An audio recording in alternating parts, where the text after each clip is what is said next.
There is times when some of the storm does consist of flooding. Some areas do flood, especially if you're closer to the river.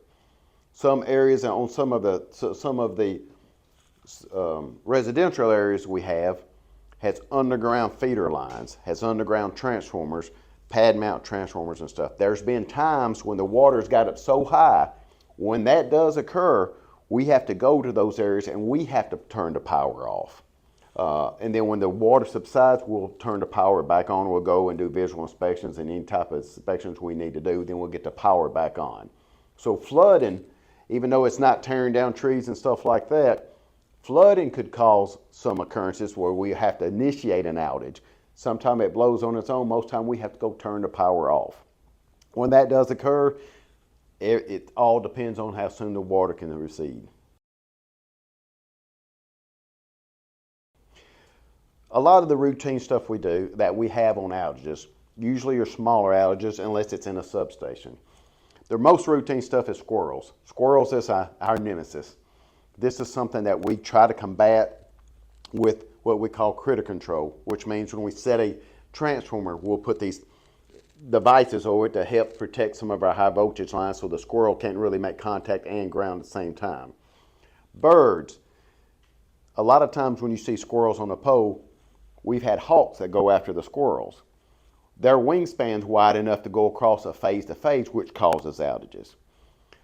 We've also had owls and hawks get into a substation, our distribution substations, which means they'll go in and it could be a snake in there, it could be a squirrel in there, it could be some other different critter that they're going after. Their wingspan catches, and when you go phase-to-phase, it causes an outage. Whether it's in a substation, whether it's on a single-phase line, a three-phase line, when the critters really gives us a lot of outages. So we sustain a lot of outages from critters. It could be a transformer fuse that blows, and it's only maybe a 1 to 4 customer outage. It could be a 3-phase section line close. It could be 400 to 600 customer outages. If it gets in a substation, we're probably looking at 1,000 to 1,500 up to 2,000 customers if it takes a whole substation out. Another thing that occurs on a system routinely, we don't go a single month without multiple car hit poles.